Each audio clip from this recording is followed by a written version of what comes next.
نہ کوئی غم کرو نہ خوف، خوشیاں مناؤ جنت کی جس کا تم سے وعدہ کیا گیا تھا۔ اللہ کی ربوبیت پر اطمینان جب انسان کو ہو جاتا، میرا رب اللہ ہے، ربی اللہ، انسان کے لیے نہ کوئی کھٹکا، نہ کوئی خطرہ، نہ کوئی خوف، نہ کوئی حزن۔ جو کچھ ہو رہا ہے کس کے اذن سے ہو رہا ہے؟ اللہ کے اذن سے۔ اللہ کے اذن کے بغیر پتا تک نہیں ہلتا۔ یہ کوئی اندھا بہرا مادہ نہیں ہے جس سے مجھے کوئی خوف ہو۔ اندھا بھینسا چلا آ رہا ہو اس سے تو ڈرنے کا ہر انسان کو ڈرنا چاہیے، نہ معلوم کس کو ٹکر مار دے۔ لیکن نہیں، اس کائنات کو چلانے والا ایک سمیع و بصیر خدا ہے، وہ جو میرا دوست ہے، میرا ولی ہے۔ اللہ ولی الذین آمنوا یخرجہم من الظلمات الی النور۔ اللہ اہل ایمان کا ولی ہے، ساتھی ہے، پشت پناہ ہے، مددگار ہے، حمایتی ہے۔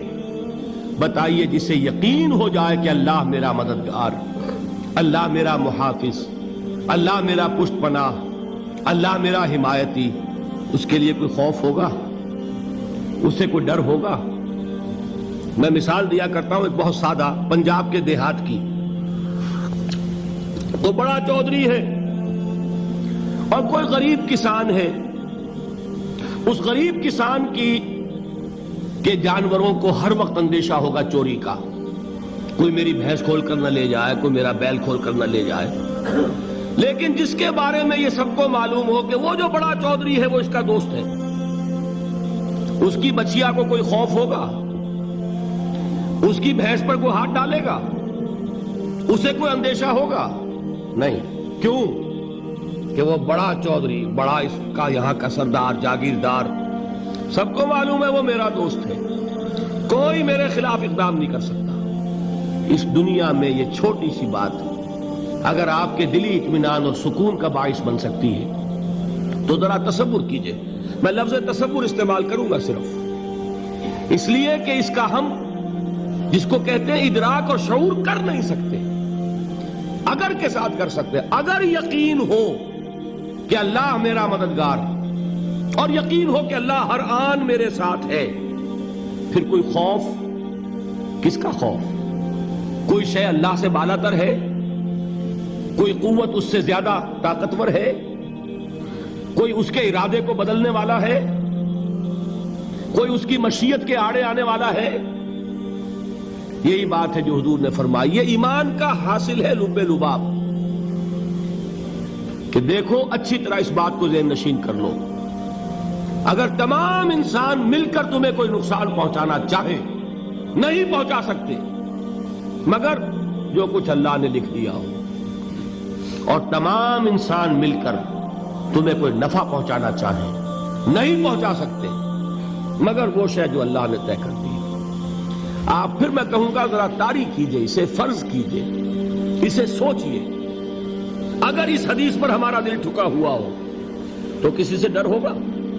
یہ مجھے نقصان نہ پہنچا دے، یہ میری رپورٹ خراب نہ کر دے، یہ میری انکریمنٹ نہ رکوا دے، یہ میرا یہ نہ بگاڑ دے، یہ میرے یہ نقصان نہ پہنچا دے۔ اس کا ڈر، اس کا ڈر، اس کا خوف، اس کی خوشامد، اس کے لیے جا کر طرح طرح سے اپنی عزت نفس کو ذلیل کروانا اس کے سامنے، یہ سب کچھ کیوں کرتا ہے انسان؟ جب سمجھتا ہے کہ اس کے ہاتھ میں میرا کوئی نفع ہے، اس کے ہاتھ میں میرے لیے کوئی ضرر ہے، یہ مجھے کوئی غضب پہنچا سکتا ہے، یہ مجھے کوئی نقصان پہنچا سکتا ہے، یہ میرا کوئی کام بنا سکتا ہے، یہ میری کوئی ضرورت پوری کر سکتا ہے، اسی کا نام شرک ہے۔ جہاں آپ نے یہ سمجھا کہ غیر اللہ کے اندر کوئی طاقت موجود ہے، وہی شرک ہے۔ بتوں سے تجھ کو امیدیں، خدا سے نو امیدی، مجھے بتا تو صحیح اور کافری کیا ہے؟ شرک تو یہ ہے۔ جس پر بھی تمہیں یہ خیال ہے، کلمہ ہے یہ کلمہ سوم، لا حول ولا قوت الا باللہ، ذرا اس پر دل کو کبھی اگر آپ تصور کریں، پھر فرض کریں، دل ٹھک جائے اس پر، کوئی طاقت نہیں۔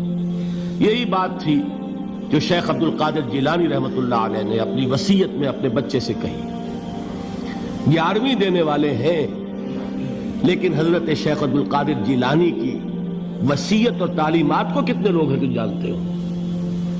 یہ جن مقامات تک پہنچے ہیں وہ کس چیز کی بدولت پہنچے ہیں؟ انہوں نے جو پیغام دیا وہ کیا تھا؟ اے میرے بچے، جس طریقے سے قرآن مجید میں حضرت لقمان کی نصیحتیں جو ہے نقل کر دی گئی ہیں، میں یہ عرض کروں گا بالفرض اگر قرآن حضرت عبد القادر جیلانی کے بعد نازل ہوا ہوتا تو شیخ عبد القادر کی یہ نصیحتیں بھی قرآن میں درج ہوتی۔ اتنی اونچی نصیحتیں ہیں۔ اے میرے بچے، اس حقیقت کو ذہن نشین کر لے، لا فاعل فی الحقیقت ولا مؤثر الا اللہ۔ اس کائنات میں نہ کوئی فاعل حقیقی ہے نہ مؤثر حقیقی ہے سوائے اللہ کے۔ کسی شے میں کوئی تاثیر نہیں اگر اللہ نہ چاہے۔ آگ جلا نہیں سکتی اگر اللہ نہ چاہے، پانی ڈبو نہیں سکتا اگر اللہ نہ چاہے، زہر ہلاک نہیں کر سکتا اگر اللہ نہ چاہے، کوئی چیز فائدہ نہیں پہنچا سکتی اگر اللہ نہ چاہے۔ تو در در پہ کیوں سر جھکاتے ہو؟ در در پر کیوں جبیں سائی کرتے ہو؟ سب کے سامنے کیوں ہاتھ پھیلاتے ہو؟ ایک اللہ سے مانگو، ایک اللہ کے سامنے زمین پر اپنی یقین رکھو۔ لا فاعل فی الحقیقت ولا مؤثر الا اللہ۔ نظر آتا ہے ہمیں کہ پانی پیاس بجھا دیتا ہے، پیاس بجھانے کی صلاحیت پانی میں نہیں ہے، اللہ کے اذن سے۔ کھانا بھوک مٹا دیتا ہے، بھوک مٹانے کی صلاحیت کھانے میں نہیں ہے، اذن رب میں۔ دیکھیے یہی یقین تھا حضرت موسیٰ علیہ السلام کا واقعہ یاد کیجئے۔ سامنے سمندر آ گیا ہے، قوم دیکھتی ہے پیچھے کہ گرد و غبار کا طوفان ہے۔ معلوم ہوا کہ فرعون اپنے لشکر سمیت آ گیا ہے۔ لشکر جب چلتا تھا تیز رفتاری کے ساتھ تو گرد و غبار کا جو طوفان اٹھتا تھا اس کا تصور کیجئے، اور لمحہ بلمحہ وہ قریب آ رہا ہے۔ پوری قوم نے کیا کہا؟ اے موسیٰ انا لمدرکون، اے موسیٰ ہم کو پکڑے گئے۔ قرآن مجید میں تو یہاں وہ باتیں نہیں لکھی ہیں، لیکن تورات میں یہ درج ہے کہ بنی اسرائیل جھگڑنے لگے، دست و گریبان ہو گئے موسیٰ کے ساتھ۔ موسیٰ ہمیں یہاں مروایا لا کر، اس سے تو ہم ہی بہتر تھے، وہاں کھانے کو ملتا تھا، زندگی تو تھی، بیگار ہم کر رہے تھے، موت تو نہیں تھی۔ اب جو کچھ ہوگا اس کا تصور کرو، جس طریقے سے ہمارے ٹکڑے اڑائے جائیں گے۔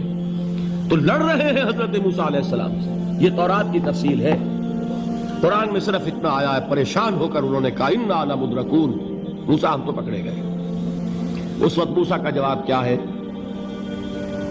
کلا ان معی ربی سیہدین، نہیں، میرے ساتھ میرا رب ہے، وہ راستہ دے گا۔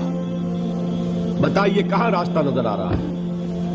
یہ ہے ایمان بالغیب۔ راستہ نظر نہ آئے تب اللہ پر یقین ایمان ہے۔ جیب میں پیسے ہوں اور تب دل کو اطمینان ہے تو ایمان کس پر ہوا؟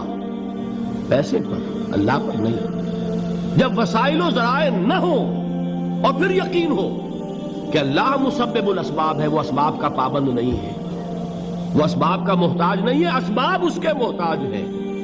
اگر یہ یقین ہے تو اللہ پر ایمان ہے، یہ نہیں ہے تو تمہارا ایمان اسباب پر ہے، وسائل پر ہے، ذرائع پر ہے، مادیات پر ہے، اللہ پر نہیں۔ اس وقت کہاں راستہ تھا؟ کوئی راستہ تھا؟ سمندر ہے اور ادھر سے لشکر آ گیا ہے۔ کلا ان معی ربی سیہدین۔ اب دیکھیے ایمان کہہ دینا آسان ہے، ہوا معکم اینما کنتم، جہاں کہیں بھی تم ہوتے ہو اللہ تمہارے ساتھ ہوتا ہے، لیکن اس کا یقین قائم ہو جائے تو زمین و آسمان کا فرق واقع ہو جائے۔